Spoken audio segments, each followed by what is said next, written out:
میرا نام فرحان ہے۔ میں ایک ایسی کالونی میں رہتا ہوں کہ جہاں پر بہت سے گھر آباد ہیں، لیکن آج جس گھر کے بارے میں بات کروں گا وہ میرے بالکل پڑوس میں آباد ہے۔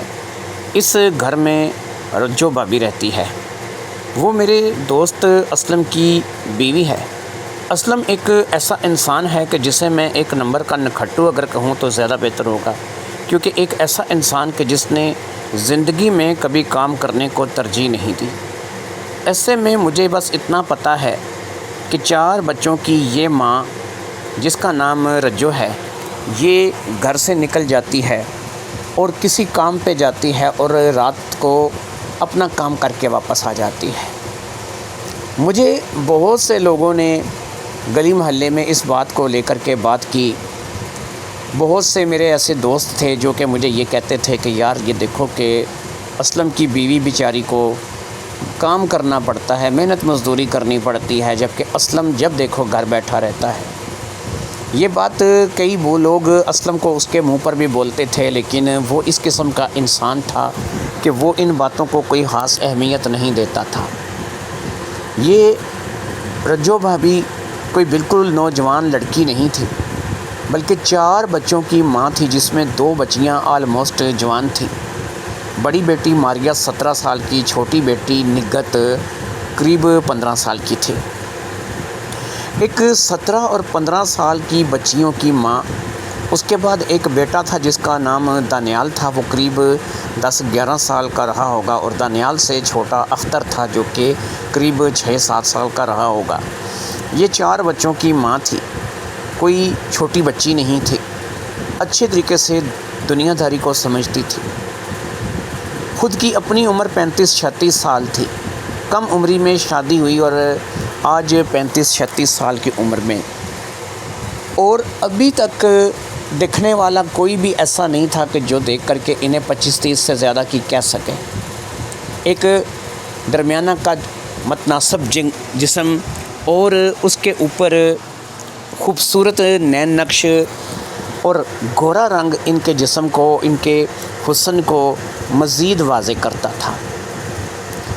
ایسے میں وہ کیا کام کرتی تھیں، کہاں جاتی تھیں، کس جگہ ان کی جاب تھی، ان باتوں کا مجھے علم نہیں تھا، نہ ہی مجھے اس باتوں کے بارے میں یا ان چیزوں کے بارے میں پتہ کرنے کا کوئی شوق تھا، کیونکہ ظاہری امر ہے کہ یہ ان کا اپنا ذاتی معاملہ تھا۔ ماریہ اور نگت ہمارے گھر بھی آتی رہتی تھیں، دانیال اور اختر بھی کبھی کبھار آتے تھے۔ میں بھی ایک فیملی والا بندہ تھا، لیکن غیر شادی شدہ تھا۔ یہ فیملی جو ہماری تھی، یہ میرے ماں باپ اور بہن بھائیوں پر اور میرے بڑے بہن بھائیوں کے بچوں اور بیویوں پر مشتمل تھی۔ میں گھر میں سب سے چھوٹا تھا اور ابھی تک غیر شادی شدہ تھا۔ میں اس وقت 24 سال کا ہو چکا تھا، لیکن ابھی تک میری شادی نہیں ہوئی تھی۔ ہاں اتنا ضرور ہے کہ فضیلہ کے ساتھ میری منگنی ہو چکی تھی، جو کہ میری کزن تھی، اور بہت جلد ہماری شادی کا بھی امکان تھا۔ ایسے میں ظاہری امر ہے کہ مجھے اپنے گلی محلے والوں کے ہر گھر کے افراد کے بارے میں علم تھا، کیونکہ چھوٹا سا یہ محلہ تھا، زیادہ تر میل جول والے لوگ تھے، ایک دوسرے کے ساتھ بات چیت کرنا، ایک دوسرے کے دکھ درد میں شامل ہونا، یہ سب کا شیوا تھا، اور سب لوگ ہم ایک دوسرے کے ساتھ مل جل کر اس چھوٹی سی کالونی میں رہتے تھے۔ ہمیں نہیں معلوم تھا کہ رجو بھابی کیا کام کرتی ہے، لیکن آخر کار ایک روز مجھے ان کے کام کے بارے میں پتہ چل ہی گیا۔ میرا ایک دوست اسی شہر میں کسی دوسری جگہ رہتا تھا، لگ بھگ یہاں سے گھنٹے سے 1.5 گھنٹے کا راستہ تھا۔ اس کا نام ندیم تھا، اور ندیم ایک ایسا لڑکا تھا کہ جسے بہت زیادہ جو ہے وہ انجوائمنٹ کا شوق تھا۔ اس نے انجوائے کا کوئی ذریعہ جانے نہیں دیا تھا۔ اس نے ہر قسم کے انجوائمنٹ کو اپنا شعور بنا لیا تھا، وہ کسی بھی کام میں پیچھے ہٹنے والا نہیں تھا۔ آج کل اس کی انجوائمنٹ زیادہ تر ان بازاری عورتوں پر تھی کہ جو پیسے لیتی ہیں اور اپنی سروس فراہم کرتی ہیں۔ انہی عورتوں میں آج کل اس کی زیادہ دلچسپی تھی۔ میں نے اسے کئی بار اس بات کو لے کر کے منع کیا تھا، سمجھایا تھا کہ یہ عورتیں نہیں بیماری کی دکانیں ہوتی ہیں اور یہاں سے تمہیں کوئی ایسی بیماری کبھی لگے گی کہ جس کا تمہیں کوئی علاج نہیں مل سکے گا۔ وہ کہنے لگا نہیں، میں ہر بات کا مکمل دھیان رکھتا ہوں، اس لیے مجھے یقین ہے کہ مجھے ایسا کچھ نہیں ہوگا، اور تم بھی اس بات کی فکر مت کرو، مجھے تم سے زیادہ اس بارے میں پتہ ہے۔ خیر، ندیم کی اپنی ایک ایکٹیویٹی تھی، اپنا ایک زندگی گزارنے کا سٹائل تھا۔ میں اسے اس بات کو لے کر کے منع نہیں کر سکتا تھا، نہ میں اسے کہہ سکتا تھا کہ وہ ایسا نہ کرے، ظاہری بات ہے اس کی اپنی زندگی تھی۔ لیکن ایک روز اس نے مجھے فون کیا، اس نے کہا کہ یار فرحان، تیرے بغیر نہ مزہ نہیں آئے گا، تو آ جا۔ میں نے محسن اور اس کے علاوہ جو ہے وہ جاوید کو بھی فون کر دیا ہے، وہ دونوں بھی آتے ہوں گے۔ 4 دوست مل کر آج رات پوری رات انجوائے کریں گے۔ ممی پاپا بھی گھر پر نہیں ہیں، گھر پہ اکیلا ہوں، سوچا ہے کہ آج ایک چھوٹی سی پارٹی چاروں دوست مل کر کے کریں۔ اور سب سے بڑی بات یہ ہے کہ آج باقاعدہ جو ہے ایک لڑکی جو ہے اس کو بھی میں نے آنے کی دعوت دی ہے، اور وہ لڑکی بھی یہاں پر موجود ہوگی، اور رات بھر جو ہے وہ لڑکی بھی یہاں پر ہمارے درمیان موجود رہے گی۔ مجھے اگرچہ ان کاموں میں روچی نہیں تھی، نہ مجھے ان کاموں میں زیادہ جو ہے وہ دلچسپی تھی، لیکن بہرحال میں ایک دفعہ ضرور اس بات کو دیکھنا سننا چاہتا تھا کہ وہ کیسی لڑکیاں ہوتی ہیں جو اپنے گھر بار کو چھوڑ کر کے کسی دوسرے گھر میں بڑے سکون سے، بڑے اطمینان سے اپنا وقت گزار لیتی ہیں، بڑے آرام سے وہاں پر رہ لیتی ہیں، اور ان کو کسی چیز کی فکر بھی نہیں ہوتی۔ لہٰذا میں نے نہ چاہتے ہوئے بھی آنے کی حامی بھر دی۔ ندیم کے علاوہ میرے 2 دوست اور پھر میں خود، یعنی ہم 4 لوگ تھے جو کہ آج رات اس پارٹی کو کرنے والے تھے۔ میں نے سوچ لیا تھا کہ زندگی میں ایک بار میں بھی ذرا اس پارٹی میں جا کر کے دیکھوں کہ وہاں پر کیا ہوتا ہے۔ یہ کون سی عورتیں ہوتی ہیں کہ جو رات بھر گھر سے باہر رہتی ہیں۔ میرے ذہن میں بس ایک بات تھی کہ یہ جو عورتیں ہوتی ہوں گی، ظاہری بات ہے کہ ان کا کام ہی ایسا ہوگا، اس کے ان لوگوں کے گھر والے، والدین، بھائی بہن سب کو پتہ ہوتا ہوگا کہ یہ لوگ کہاں پر ہیں۔ ظاہری بات ہے کہ ایسے ہی وہ رات کو کسی اور جگہ نہیں رکتی۔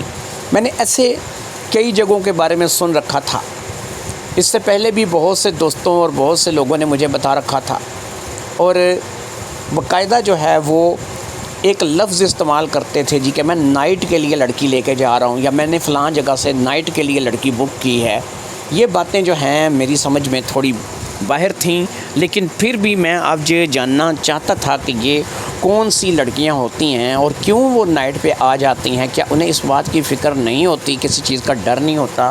کیا یہ لڑکیاں جو ہیں یہ واقعہ ہی ایک ہماری دنیا میں رہتے ہوئے، ہماری دنیا کے ساتھ تعلق رکھتے ہوئے ہم سے ایک الگ مخلوق ہے، ایک ایسی مخلوق، ایک ایسی لڑکی کہ جس کا اٹھنا بیٹھنا چلنا پھرنا ہمارے جیسا نہیں بلکہ ہم سے کچھ مختلف ہے؟ اسی بات کو سوچ کر کے میں نے ندیم، جاوید اور اپنے باقی دوستوں کے ساتھ، یعنی ہم 4 دوست اکٹھے ہونے کی حامی بھر چکے تھے، اور میں نے اس چیز کا جو ہے وہ کہہ دیا تھا کہ میں بھی آ رہا ہوں۔ میرے ساتھ اپنا موٹر سائیکل تھا، اس لیے مجھے جانے کا کوئی فکر نہیں تھا۔ مجھے پتہ تھا کہ میں موٹر سائیکل کو صحیح فل سپیڈ میں اڑاتا ہوا گھنٹے بھر میں اپنے دوست کے گھر پہنچ جاؤں گا۔ اس وقت جب مجھے ندیم نے کال کیا تھا، مغرب ہو چکی تھی، اور میں مغرب کے بعد موٹر سائیکل لے کر کے گھر سے نکلا تھا۔ مجھے پتہ تھا کہ عشاء کے اذان تک یا عشاء کی نماز تک میں اپنے دوست کے گھر پہنچ جاؤں گا، اور مجھے وہاں پر پہنچ کر کے ظاہری بات ہے کہ گھنٹہ سوا گھنٹہ تو پہنچنے میں لگ جائے گا۔ میں شہر کے ایک کونے میں تھا تو وہ سمجھ لو کہ شہر کے دوسرے کونے میں رہائش رکھے ہوئے تھا۔ لہٰذا میں نے اپنی موٹر سائیکل کو سٹارٹ کیا، اور پھر میرا موٹر سائیکل ہوا سے باتیں کرتا ہوا اس طرف جانے لگا جس طرف ندیم کا گھر تھا۔ ندیم کے والدین گھر پہ موجود نہیں تھے، اس لیے اس نے یہ پارٹی رکھی تھی۔ والدین اس کے اکثر گھر سے باہر چلے جاتے تھے، اپنے رشتہ داروں کے چلے جاتے تھے۔ اکلوتا بیٹا ہونے کے ناطے اسے زیادہ فکر بھی نہیں تھی، اور وہ یہی کچھ کرتا تھا کہ ان کے جانے کے بعد اپنے ماں باپ کے پیسے کو برباد ہی کرتا تھا، جو کہ وہ آج بھی کر رہا تھا۔ خیر، میں کسی غریب گھر سے تو تعلق نہیں رکھتا تھا، لیکن پیسے کی قدر مجھے تھی اور مجھے پتہ تھا کہ پیسہ جس قدر آپ سنبھال کر استعمال کرو اتنا ہی آپ کے لیے بہتر ہے۔ لہٰذا اب میرا موٹر سائیکل جو ہے وہ ندیم کے گھر کی طرف بڑھا چلا جا رہا تھا، اور وہی ہوا کہ رات ہو چکی تھی، عشاء کے قریب وقت تھا کہ جس وقت میں ندیم کے گھر پہنچا۔ ندیم کا گھر کیا تھا، ایک عالی شان کوٹھی تھی۔ میں نے گیٹ پر بیل دی تو تھوڑی ہی دیر میں ایک چوکیدار نے، جس کی بڑی بڑی مونچھیں تھیں، دروازہ کھول دیا۔ اس نے مجھے سلام کیا اور ایک سائڈ پر ہو گیا۔ وہ مجھے اچھی طریقے سے جانتا تھا، اس کا نام افضل خان تھا، اور وہ کبھی بھی میرے ندیم کے ذاتی معاملات میں دخل نہیں دیتا تھا۔ اسے پتہ تھا کہ وہ اس گھر کا چوکیدار ہے اور ندیم اس گھر کا بیٹا ہے۔ زندگی میں ایک بار اس سے غلطی ہوئی تھی، اس نے ندیم کی شکایت اس کے باپ کو کی تھی۔ حفیظ صاحب نے ندیم کو کچھ بھی نہیں کہا تھا، الٹا افضل خان کو ڈانٹ دیا تھا۔ اس سے کہا تھا کہ میرا بیٹا جوان ہے، انٹیلیجنس ہے، پڑھا لکھا ہے، اگر وہ اس عمر میں موج مستی نہیں کرے گا تو کیا تمہاری عمر میں پہنچ کر کے کرے گا؟ آج کے بعد مجھے ایسی باتیں مت سنانا۔ اس کے بعد افضل خان کو پتہ چل گیا تھا کہ حفیظ صاحب نے بھی اپنی زندگی شاید ایسی ہی رنگینیوں میں گزاری ہے، اور اسے پتہ ہے کہ اس کا بیٹا بھی اسی کے نقش قدم پر چلے گا۔ اس کے بعد افضل خان نے صرف اپنے کام سے کام رکھنا شروع کر دیا تھا، اور یہی بات آج تک اس کے حق میں مفید ثابت ہوئی تھی کہ اسے نوکری میں تنخواہ مل جاتی تھی، اور تنخواہ لے کر کے وہ آرام سکون سے اپنا وقت گزار رہا تھا۔ اس سے سیاہ ہو رہا ہے یا سفید ہو رہا ہے، اس سے کچھ واسطہ نہیں تھا۔ ایسے ہی ظاہری بات ہے کہ میں اب گھر کے اندر داخل ہو چکا تھا۔ جب میں گھر کے اندر گیا، مجھے ندیم سب سے پہلے ملا، پھر اس کے بعد میری جاوید سے ملاقات ہوئی، اور پھر چوتھا دوست بھی ہمارا ایک کونے سے نکل آیا، اور ہم چاروں جو ہے وہ ایک جگہ پر اکٹھے ہو گئے۔ چاروں کی آپس میں گفتگو چلی۔ وہ کچھ اور مستی شغل کر رہے تھے کہ جس میں میں ان کے ساتھ حصے دار نہیں بن سکتا تھا، کیونکہ میں کسی قسم کا کوئی سگریٹ تک نہیں پیتا تھا، اس لیے مجھے ان چیزوں کی ضرورت نہیں تھی۔ میں ایک صحت مند لڑکا تھا، باڈی بلڈر تھا، اپنی جان کو، صحت کو سنبھال کر کے رکھتا تھا، کبھی بھی اپنے آپ کو فضول کاموں میں اور فضول باتوں میں نہیں الجھاتا تھا۔ ایسے میں ظاہری بات ہے کہ میں پہنچ آیا تھا، اور اس بات کا ندیم کو بہرحال بڑا اچھا لگا تھا کہ میں پہلی بار اس کی دعوت پر یہاں پر آیا ہوں۔ اس نے سوچا تھا کہ شاید میں بھی انہی کی طرح حرکتیں کروں گا جیسے کہ وہ کر رہے تھے، لیکن میں ان کی طرح نہ تو حرکتیں کرنے والا تھا اور نہ ہی میرا ایسا کوئی ارادہ تھا۔ میں تو صرف یہ دیکھنے کے لیے آیا تھا کہ وہ عجیب مخلوق کہ جسے ہم عورت ذات کہہ کر کے بڑی عزت اور احترام سے نوازتے ہیں، جسے ہم ہمیشہ ماں، بہن، بیوی، بیٹی کے روپ میں دیکھتے ہیں، وہ عورت، اس کا ایک اور روپ آج میں دیکھنا چاہتا تھا۔ زندگی میں پہلی بار میں اس کام کی غرض سے یہاں پر آیا تھا، صرف اس لیے نہیں کہ مجھے کچھ چاہیے تھا یا مجھے اپنی زندگی کو انجوائے کرنا تھا۔ میں صرف یہ دیکھنا چاہتا تھا کہ میرے سامنے کون ہے، اور اگر ہے تو چلو مجھے جو وقت اس کے ساتھ دیا جائے گا، جب مجھے اس کے پاس بھیجا جائے گا، تو میں بجائے ادھر ادھر کی باتوں کے یا کچھ خرافات کے یا کچھ گندگی کے، میں صرف اس سے اتنا سوال کروں گا کہ بی بی کیسے کر لیتے ہو تم لوگ، کیسے تم لوگوں میں یہ ہمت ہے، کیسے یہ تم لوگ اپنے گھر سے دور رہ کے کر لیتے ہو۔ لہٰذا اس بات کو ذہن میں رکھ کے میں وہاں پہ گیا تھا۔ میرا کچھ ایسا گندا من نہیں تھا، نہ میرے ذہن میں کچھ گندگی تھی، نہ میرے ذہن میں کوئی فطور تھا، نہ کوئی شیطانی خیال تھا۔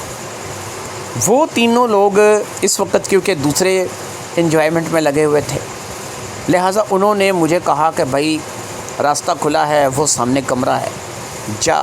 ہم تینوں تو ہو آئے ہیں، اپنی اپنی باری ہم لوگوں نے کر لی ہے، اس کے بعد ابھی ہم انجوائے کریں گے، کچھ میوزک چلے گا، کچھ اور مستی ہوگی، پھر دیکھیں گے، اگر ہمت ہوگی تو دوبارہ جائیں گے، نہیں تو آیا ہے، تو تازہ دم ہے، تم نے ابھی یہ دنیا دیکھی نہیں ہے، لیکن کہتے ہیں کہ تو اس دنیا میں قدم رکھ ہی دے تو بہتر ہے، جا کر مل لے اور جا کر کے انجوائے کر۔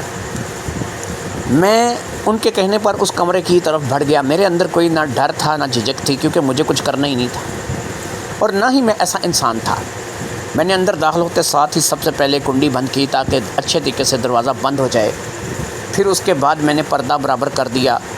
اب میں گھوم کر کے اس بستر کی طرف مڑا جس بستر پر ایک عورت دراز تھی۔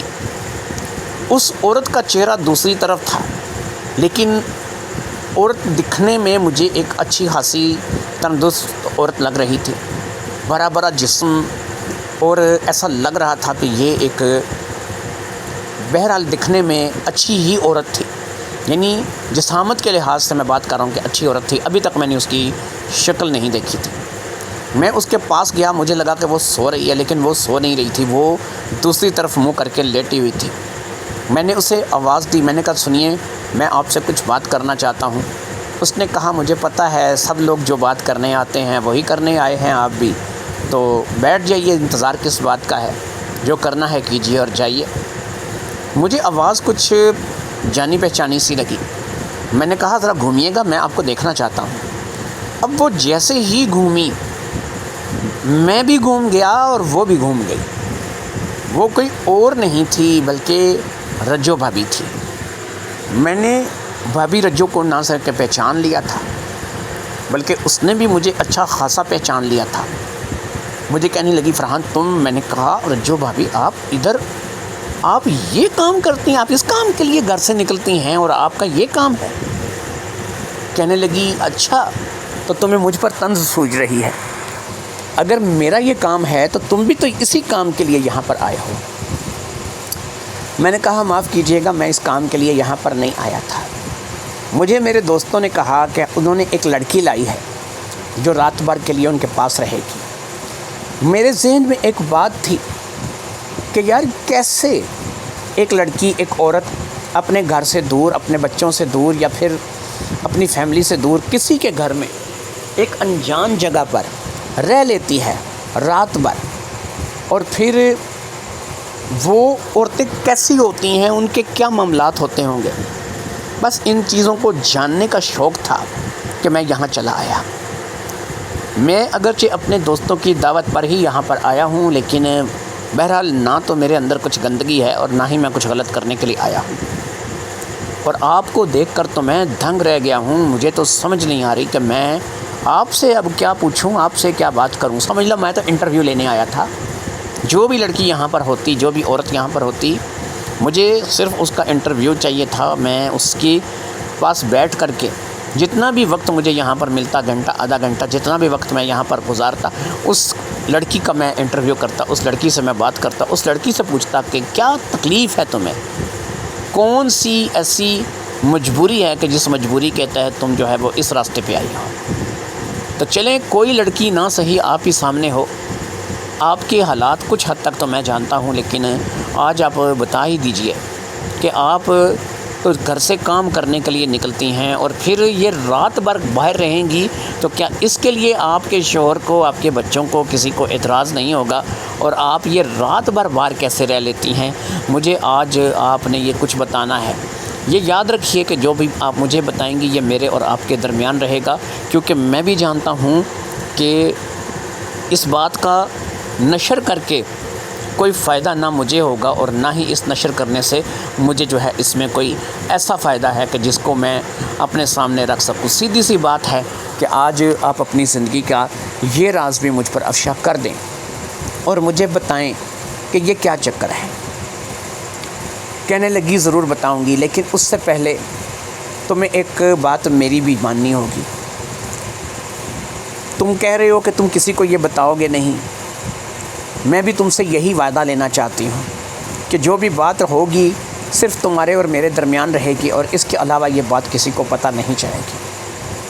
میں نے کہا چلو ٹھیک ہے، یہ میں مانتا ہوں کہ جو بھی بات ہوگی میرے اور آپ کے درمیان رہے گی اور کسی کا اس بات کو علم نہیں ہوگا۔ کہنے لگی میری شادی اسلم سے کروا دی گئی تھی، یہ رشتہ ہمارا ایک رشتہ کروانے والی نے کروایا تھا۔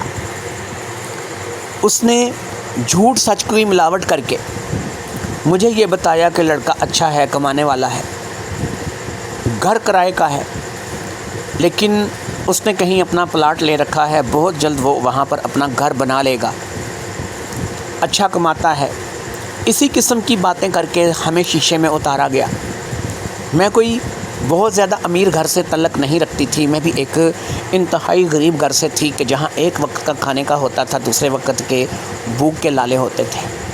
لہٰذا میں نے اور میرے والدین نے کچھ زیادہ سوچنے سمجھنے کی ضرورت محسوس نہیں کی، اور پھر میری شادی اسلم سے ہو گئی اور میں اسلم سے شادی کر کے گھر آ گئی۔ شادی کرنے کے چند دنوں کے اندر ہی مجھے آٹے دال کا بھاؤ پتہ چل گیا۔ مجھے اس بات کا پتہ چل گیا کہ یہ تو ایک نمبر کا نکھٹو آدمی ہے۔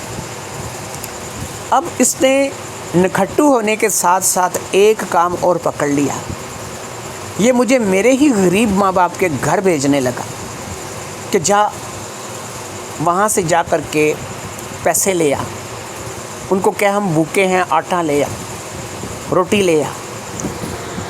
میں کئی بار اپنے والدین کے گھر گئی اور وہاں سے جو کچھ مجھے مل سکا میں لے کر بھی آئی، لیکن ظاہری بات ہے کہ روز روز ایسا نہیں ہو سکتا تھا۔ مکان کرائے کا تھا، نئی نئی شادی ہوئی تھی، میں بھی جوان تھی، یہ بھی جوان تھا۔ ایک روز کے ایک شخص کو لے کر اپنے گھر آ گیا، مجھے کہنے لگا کہ دیکھو تمہیں پتہ ہے کہ مکان کا کرایہ سر پر ہے، اور میرے پاس نہ تو کوئی کام ہے، نہ ہی میرے پاس پیسوں کا انتظام ہے۔ تمہیں بھی تمہارے گھر بھیجا تھا، تمہارے والدین کے پاس بھیجا تھا، لیکن تم بھی خالی ہاتھ واپس آ گئی۔ تم نے بتایا کہ ان کے پاس بھی کچھ نہیں ہے۔ یہ لڑکا ہے، میں اس لڑکے کا اتنی گارنٹی دے سکتا ہوں کہ کوئی کسی قسم کا شور نہیں مچائے گا، کسی دوسرے کو نہیں بتائے گا۔ اس نے مجھے 10,000 روپے دینے کا وعدہ کیا ہے۔ یہ 10,000 روپے مکان کے کرائے کے لیے میرے خیال میں کافی رقم ہے، ہم لوگ آسانی سے مکان کا کرایہ ادا کر سکیں گے۔ اس کے بدلے میں تمہیں چند گھنٹے اس لڑکے کے ساتھ گزارنے ہوں گے۔ میں نے اپنے شوہر کو گور کر کے دیکھا، میں نے کہا اسلم تم کس قدر جو ہے وہ گھٹیا بات کر رہے ہو، تمہیں شرم نہیں آتی کہ تم اپنی بیوی کے پاس ایک دوسرے مرد کو لا کر کے کہہ رہے ہو کہ 10,000 روپے میں تمہارا سودا کیا ہے اور تم 3-4 گھنٹے جو ہے وہ اس مرد کے ساتھ گزار دو۔ اب وہ میری منتیں کرنے لگا، مجھے کہنے لگا کہ تمہیں پتہ ہے مکان کا کرایہ سر پر ہے، مالک مکان کئی بار آ کر کے ہماری بے عزتی کر کے جا چکا ہے، میرے پاس اتنے پیسے نہیں ہیں، اب کہ اگر کرایہ نہ دیا تو وہ سامان اٹھا کر کے باہر پھینکے گا، پھر ہم کہاں جائیں گے؟ تم تو اپنی ماں کے گھر بھی چلی جاؤ گی، اپنے والدین کے گھر بھی چلی جاؤ گی، لیکن میں کہاں پر جاؤں گا؟ لہٰذا بہتر یہی ہے کہ جیسا میں کہہ رہا ہوں کر لو۔ اس نے مجھے اس قدر زچ کر دیا، ذہنی طور پر اس قدر ڈپریس کر دیا کہ میں نہ چاہتے ہوئے بھی اس کام کے لیے رضامندی کا اظہار کر بیٹھی۔ وہ شخص جس کا نام فیضان تھا، جو کہ میرے شوہر کے ساتھ آیا تھا، ایک نوجوان لڑکا تھا، پتہ نہیں اس نے کیا کھا رکھا تھا، 3-4 گھنٹے تک اس نے میری حالت خراب کر دی۔ اس کے بعد وہ وہاں سے چلا گیا اور میں اٹھ کر چلنے کے قابل بھی نہ رہی۔ میں اس قدر زیادہ بیمار لاغر محسوس کر رہی تھی، مجھے اپنے اندر بے پناہ کمزوری محسوس ہو رہی تھی۔ بہرحال میں اٹھی اور اٹھ کر کے تازہ پانی سے میں نے غسل کیا، غسل کر کے مجھے اپنی حالت کچھ بہتر محسوس ہوئی۔ اس کے بعد میں نے کام کرنے کے لیے آفر کی۔ میں نے اسے کہا کہ مجھے خود نوکری ڈھونڈنی ہوگی، خود کہیں جا کر کے کام کرنا ہوگا، تم اگر کام نہیں کر سکتے تو کم از کم مجھے کام ڈھونڈنا ہوگا، اور میں کل کو فیضان جیسے لوگوں کا شکار نہیں بن سکتی، اور مجھے یہ کام نہیں کرنا ہے۔ اسے کوئی اعتراض نہیں تھا کہ میں نوکری کروں، لہٰذا میں نے مختلف جگہوں پر، کبھی کسی فیکٹری میں، کبھی کسی دفتر میں، کبھی کسی جگہ، کبھی کسی کے گھر میں نوکری کی تلاش شروع کر دی۔ حتیٰ کہ آج کل دکانوں پر بھی سیلز مین لڑکیاں رکھی جاتی ہیں۔ میں نے کئی مارکیٹ کے اندر کی جو دکانیں تھیں وہاں پر بھی سیلز مین کے لیے اپلائی کے لیے شروع کر دیا، اور پھر اسی طریقے سے مجھے جو ہے وہ نوکری مل گئی۔ جہاں پر مجھے نوکری ملی وہاں پر بھی چند دنوں کے اندر مجھے یہی پتہ چل گیا کہ یہاں پر نوکری کے پیچھے بھی یہی مقاصد ہوتے ہیں۔ جو اس دکان کا اونر تھا جہاں پر مجھے ایک سیلز گرل کی نوکری ملی اور میں وہاں پر کام کرنے لگی، وہ دکان کا اونر بھی مجھ پر نظر جما کر کے بیٹھ گیا، اور پھر آخر ایک دن اس نے میری مجبوری سے فائدہ اٹھاتے ہوئے اپنا مقصد حل کر لیا۔ میں سوچنے لگی کہ اگر مجھے محنت مزدوری کر کے کام کر کے بھی یہی کچھ کرنا ہے، گھر بیٹھ کر بھی یہی کچھ کرنا ہے، اپنے شوہر کی مرضی سے بھی یہی کچھ کرنا ہے، نہ چاہتے ہوئے بھی یہی کچھ کرنا ہے اور چاہتے ہوئے بھی یہی کچھ کرنا ہے، تو پھر اس سے بہتر یہی ہے کہ میں اسی راستے کو اپنا لوں۔ انہی دنوں میری بیٹی ماریہ ہونے والی تھی۔ میں ظاہری بات ہے پریگننٹ تھی، اور جب تک میری بچی کی ڈلیوری نہیں ہو جاتی میں اس قسم کی کوئی قدم نہیں اٹھا سکتی تھی۔ اس کے بعد میں صرف اتنا کہہ سکتی ہوں کہ میرے یہ جو 4 بچے ہوئے ہیں ان کا باپ اسلم ہی ہے، کیونکہ میں نے کسی بھی شخص کو بغیر ضرورت کے، بغیر کسی ایسی چیز کے کہ جس میں کل کو میرے ضمیر پر کوئی بوجھ آئے، میں نے اپنے پاس نہیں آنے دیا۔ میں نے اس راستے کو اپنا لیا۔ پھر ماریہ کے بعد دوسری بیٹی، پھر بیٹا، پھر بیٹا، 4 بچے لیکن اسلم ٹس سے مس نہ ہوا۔ ساری زندگی گزر گئی۔ مجھے ظاہری بات ہے کہ اسی کے ساتھ زندگی گزارنی تھی۔ اس سے طلاق لیتی چلی جاتی، کہاں کوئی دوسرا ملتا، پتہ نہیں کیسا ملتا۔ اس سے بھی برا مل سکتا تھا، اچھا بھی مل سکتا تھا، پتہ نہیں۔ زندگی تو ایک رزق کا نام ہے۔ لہٰذا وہی کچھ کیا کہ جو کر سکتی تھی۔ میری زندگی آج جو کچھ بھی ہے اس میں سب سے بڑا دخل میرے شوہر کا ہے۔ اگر وہ محنت مزدوری کر کے لا کر دیتا، کام کاج کرتا، میں گھر بیٹھ کے گھر چلاتی۔ ہماری فیلڈ میں جو زیادہ تر لڑکیاں آتی ہیں ان کی ایسی ہی مجبوریاں ہوتی ہیں۔ میں اپنی فیلڈ کی 3 سے 4 لڑکیوں کو جانتی ہوں کہ جو بظاہر شریف ہیں، گھروں والی ہیں، بال بچے دار بھی ہیں، کچھ ایسی بھی ہیں کہ جن کی ابھی شادی نہیں ہوئی ہے، لیکن وہ بیچاریاں اس کام کو کرنے پر مجبور ہیں، جس کی وجہ یہی ہے کہ وہ اس کام کو صرف اس لیے کرنا چاہتی ہیں، ان کا مقصد یہی ہے کہ ان کے گھر بار کا خرچہ چلتا رہے، ان کے اخراجات پورے ہوتے رہیں۔ یہ غربت یہ انسان کو وہاں پر جا کر کے مارتی ہے جہاں پر انسان کو پانی بھی نہیں ملتا۔ یہ انسان کو بہت کچھ کرنے پر مجبور کر دیتی ہے۔ لہٰذا مجھے لگتا ہے کہ فرحان تمہیں تمہارے سوال کا جواب مل گیا ہوگا۔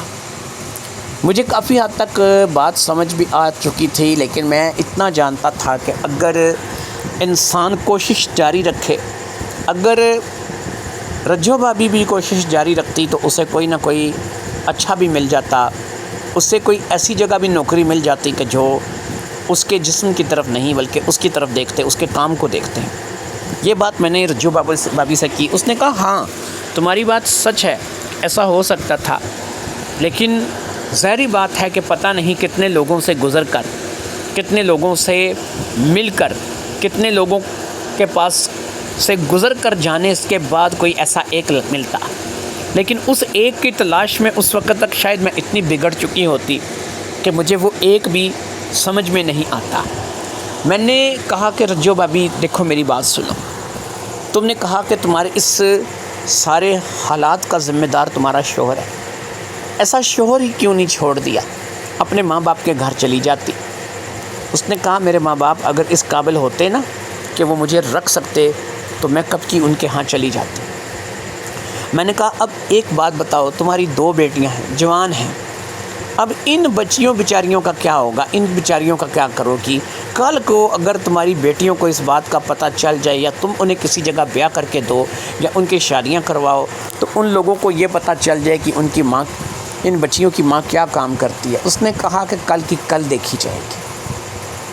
بہرحال میں یہی کہوں گی کہ اگر تم میرا راز افشا نہیں کرو گے تو اور بھی کوئی میرے راز کو افشا نہیں کرے گا۔ اگر کوئی مجھے جانتا بھی ہے کہ میں یہ کام کرتی ہوں تو میرے خیال میں آج تک کوئی ایسا نہیں ہے کہ جس نے میرے راز کو افشا کیا ہو۔ میری بیٹیوں کا نصیب جہاں پر جڑا ہوگا، جہاں پر ان کی شادی ہونی لکھی ہوگی، وہاں پر ہو جائے گی، لیکن بہرحال تم اس بات کو اپنے ذات تک محدود رکھو گے، اپنے اندر تک محدود رکھو گے۔ میں وہاں سے باہر نکل آیا، ظاہری بات ہے مجھے کچھ کرنا کرانا تو تھا نہیں، لیکن مجھے اپنے چند سوالوں کا جواب مل گیا تھا کہ مجبوری اور غربت انسان کو بہت کچھ کرنے پر مجبور کر دیتی ہے۔ میں اپنے گھر آ گیا اور گھر آ کر کے سوچنے لگا کہ رجو بھابی کی بڑی بیٹی 17 سال کی تھی، میں اس وقت 24 سال کا تھا۔ کم از کم اتنا ہونا چاہیے تھا کہ میں اپنے گھر والوں سے کہتا کہ چلو یار کچھ نہیں تو اس بیچاری کا رشتہ ہی مانگ لو میرے لیے، کیونکہ میں چاہتا تھا کہ رجو بھابی کو شوہر اچھا نہ صحیح لیکن داماد اچھا مل جائے، ایک ایسا لڑکا کہ جو ان کی بیٹی سے شادی کر کے اس کی بچی کی زندگی سنوار دے، ان کی بچی جو ہے وہ اچھے طریقے سے اپنا وقت گزارے۔ میں اس بات کا اظہار اپنے والدین سے کرتا یا اپنی فیملی سے کرتا، لیکن اس سے پہلے بڑی عجیب و غریب خبر جو ہے وہ میری نگاہوں سے گزری، اور اس خبر نے جو ہے وہ مجھے ہلا کر کے رکھ دیا۔ رجو بھابی کی بڑی بیٹی گھر سے بھاگ گئی تھی۔ جی ہاں، جس لڑکی سے شادی کرنے کا میں خواہش مند تھا وہ لڑکی گھر سے بھاگ گئی تھی، اور اس لڑکی کا کچھ پتہ نہیں چل رہا تھا۔ میں اس بات کو لے کر کے پریشان تھا۔ میں بھی رجو بھابی کے گھر گیا، لیکن کچھ بھی پتہ نہیں چلا، ان کی بڑی بیٹی گھر سے بھاگ چکی تھی۔ میرا جو منصوبہ تھا، جو میرے اندر کی بات تھی، وہ دھری کی دھری رہ گئی تھی، اور پھر وہ لڑکی جو کہ صرف ابھی 17 سال کی تھی گھر سے غائب ہو گئی تھی۔ میں اس بات کو لے کر کے بڑا پریشان ہوا، لیکن پھر میں گھر واپس آ گیا۔ ظاہری بات ہے کہ ان کے گھر میں میرا دخل نہیں تھا، میں ان کو کچھ کہہ نہیں سکتا تھا۔ رجو بھابی کا جو راز تھا وہ میرے سینے کے اندر تھا۔ اسی طریقے سے کچھ دن گزر گئے۔ ایک روز رجو بھابی ہمارے گھر آئی، اس نے مجھ سے ملنے کے لیے کہا۔ گھر والے بھی اس بات کو لے کر کے پریشان تھے کہ وہ مجھ سے کیوں ملنا چاہتی ہے، لیکن میں نے ظاہری بات ہے کہ ملنے سے انکاری نہیں تھا۔ وہ میری پڑوسن تھی، میری بھابھی تھی، اور سارے گھر والے جانتے تھے، وہ پہلے بھی ہمارے گھر آتی جاتی رہتی تھی۔ وہ مجھے ایک سائڈ پر لے گئی اور اس نے مجھے کہا کہ میں فرحان تم سے ایک بات کرنے کے لیے آئی ہوں، مجھے شک ہے کہ میری بیٹی جو ہے وہ گھر سے بھاگی نہیں ہے، بلکہ یہ شخص جو ہے نا، جو یہ شیطان میرے گھر میں بیٹھا ہوا ہے، جس کے بارے میں نے تمہیں پہلے بھی بتایا تھا، اسلم، اس نے جان بوجھ کر کے میری بیٹی کو کسی کے ساتھ بھیجا ہے، اور اس کے بدلے میں اس نے کچھ پیسے جو ہے وہ وصول کیے ہیں، اور ابھی تک میری بیٹی اسی کے پاس ہے۔ مجھے لگتا ہے کہ اس نے میری بیٹی کا سودا کیا ہے، میری بیٹی کو بیچ دیا ہے۔ میں نے کہا دیکھو بھابھی، بات یہ ہے، پہلی بات تو یہ ہے کہ اس وقت ہم لوگ گھر میں کھڑے ہیں، گھر والے ظاہری بات ہے کہ سوچیں گے یا پوچھیں گے کہ کیوں آئی تھی اور تم سے ہی کیوں ملنا چاہتی تھی۔ چلو میں کوئی نہ کوئی بہانہ بنا کے ٹال تو دوں گا، باقی آپ جو بات کر رہی ہیں مجھے وہ سمجھ میں نہیں آ رہی ہے کہ ایک باپ اپنی بیٹی کا سودا کیسے کر سکتا ہے، اپنی بیٹی کو کیسے بیچ سکتا ہے۔ رجو بھابی نے کہا اگر بیوی کو بیچ سکتا ہے نا تو پھر بیٹی کو بھی بیچ سکتا ہے۔ میں صرف تمہارے پاس اس لیے آئی ہوں کہ تم نوجوان لڑکے ہو، تمہارے دوست بھی ہیں، اور تمہارے پاس کسی چیز کی کمی بھی نہیں ہے۔ میں تو بیچاری یہاں سے صبح سے نکلتی ہوں گھر سے، رات کو واپس آ جاتی ہوں۔ اگرچہ میں نے رپورٹ بھی کروائی ہے، لیکن ظاہری بات ہے کہ ایک کرایہ دار عورت کتنی کی اس کی سنوائی ہوتی ہے، کتنے کی لوگ اس کے پیچھے بھاگتے ہیں۔ میں صرف اتنا چاہتی ہوں کہ میری بیٹی کی تصویر تم اپنے پاس رکھو، اور کوشش کرو کہ تم اپنے طور پر یا تمہارے دوست میری بیٹی کو تلاش کرنے کی کوشش کریں۔ پتہ نہیں میں تمہیں یہ بات بتاؤں یا نہیں بتاؤں، لیکن میں تمہیں بتاؤں، میں نے ایک چیز نوٹس کی ہے کہ کہیں سے میرے شوہر کے پاس اچانک 3 لاکھ روپے آ گئے ہیں، اور یہ 3 لاکھ روپے اگرچہ اس نے اس گھر میں میری نظروں سے چھپا کر کے رکھے ہوئے ہیں، لیکن کیونکہ گھر میرا ہے اور میں اس جگہ تک پہنچ گئی ہوں جہاں پر وہ 3 لاکھ روپے کی رقم پڑی ہے۔ یقین کرو 3 لاکھ روپے میری بیٹی کے آگے کچھ بھی نہیں ہے۔ ایک نوجوان لڑکی 17 سال کی اور 3 لاکھ روپے میں اسے بیچ دیا جائے۔ اصلاً جیسا بندہ تو ایسا کر سکتا ہے، لیکن ظاہری بات ہے کہ ایک ماں تو ایسا نہیں کر سکتی۔ لہٰذا جتنی جلدی ہو سکے میری بیٹی کا پتہ چلاؤ کہ میری بیٹی کہاں پر ہے۔ یہ کہہ کر کے وہ چلی گئی اور پھر واقعی گھر والوں نے مجھے گھیر لیا کہ یہ رجو تمہارے پاس کیوں آئی تھی، تم سے کیا پوچھ رہی تھی؟ تو میں نے کہا کہ نہیں، وہ کچھ بھی نہیں پوچھ رہی تھی، وہ مجھے صرف اتنا کہہ رہی تھی کہ اس کی بیٹی کا کچھ پتہ نہیں چل رہا۔ تھانے والے بھی جو ہے نا اس کا کوئی جواب نہیں دے رہے اور نہ ہی کسی قسم کا جو ہے وہ ابھی تک اس کے بارے میں کچھ پتہ چلا ہے۔ لہٰذا تم جو ہے وہ کوشش کرو کہ تمہارے بے شمار دوست ہیں، تم ہر بندے کے پاس اس کی تصویر بھیج دو کہ کہیں اگر کسی کو وہ دکھائی دے تو فوری طور پر تمہیں اطلاع کرے۔ ہو سکتا ہے کہ اس طریقے سے کرنے سے اس کا کہیں نہ کہیں سے پتہ چل جائے۔ میں نے کافی حد تک درست بات بتائی تھی اور میں یہی کچھ کرنے کا ارادہ بھی رکھتا تھا۔ میں نے ایک واٹس ایپ گروپ بنایا جس میں میں نے اپنے اسکول کالج کے تمام دوستوں کو، اس کے علاوہ جو میرے ویسے اسکول کالج سے ہٹ کر دوست تھے، سب کو انوائٹ کر لیا۔ قریب 125 کی گنتی تھی جو کہ میرے اس گروپ کی بن گئی۔ وہ اس شہر سے تعلق رکھنے والے بھی لوگ تھے، اس شہر سے باہر بھی تعلق رکھنے والے لوگ تھے۔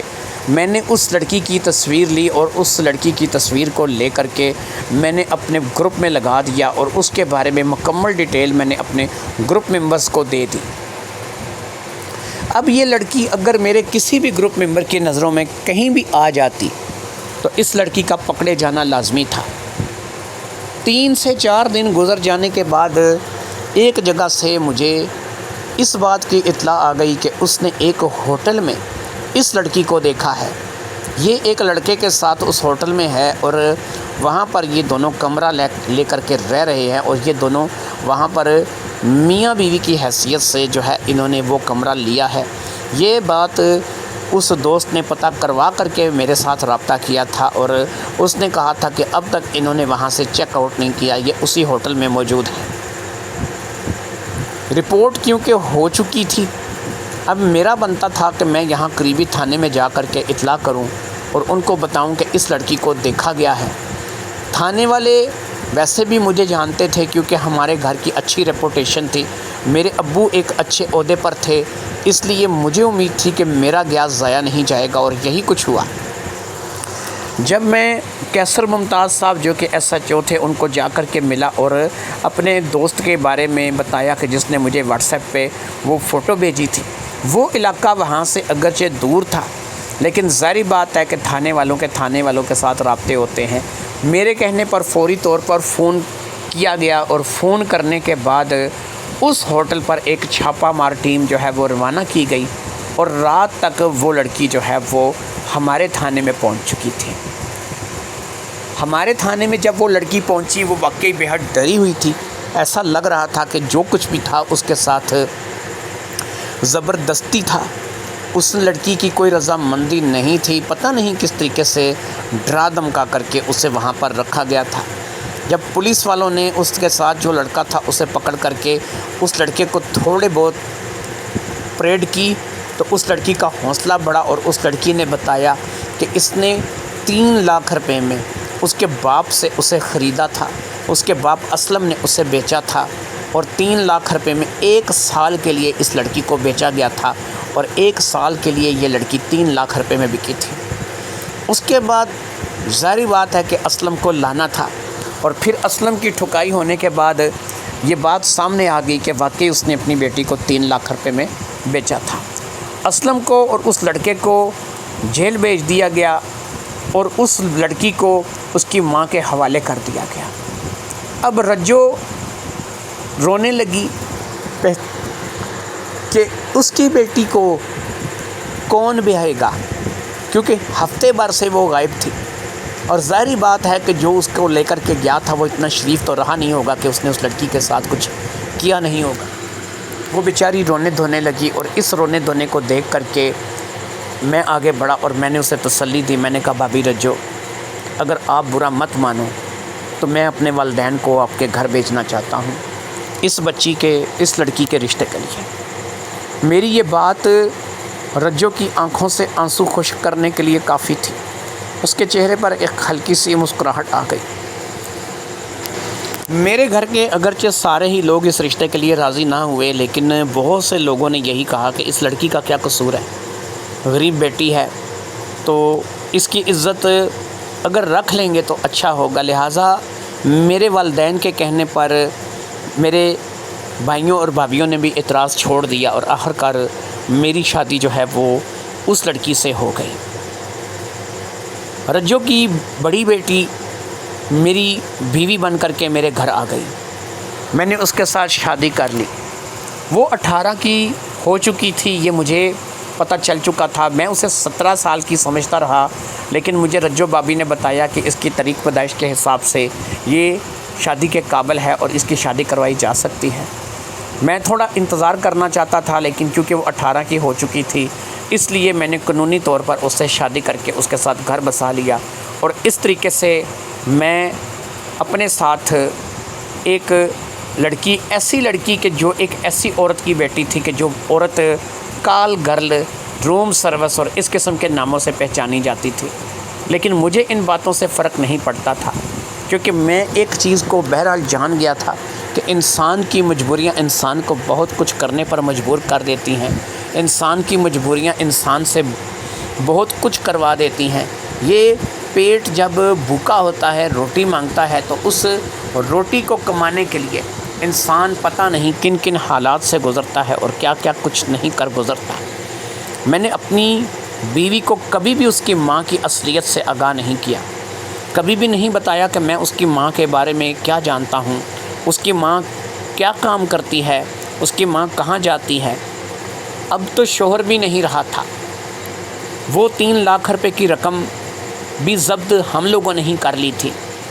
نہ تو ہم نے وہ پولیس کو ادا کی تھی اور نہ ہی وہ رجو نے کسی اور کو دی تھی. وہ رقم بھی رجو کے اپنے پاس ہی رہی تھی کہ اس کی بچیوں کی شادی میں یا دیگر معاملات میں کام آئے گی. میں اب اس گھر کے ساتھ جڑ چکا تھا، ایک اچھی زندگی گزار رہا تھا، باوجود اس کے کہ میں جانتا تھا کہ میری ساس کیا کام کرتی ہے.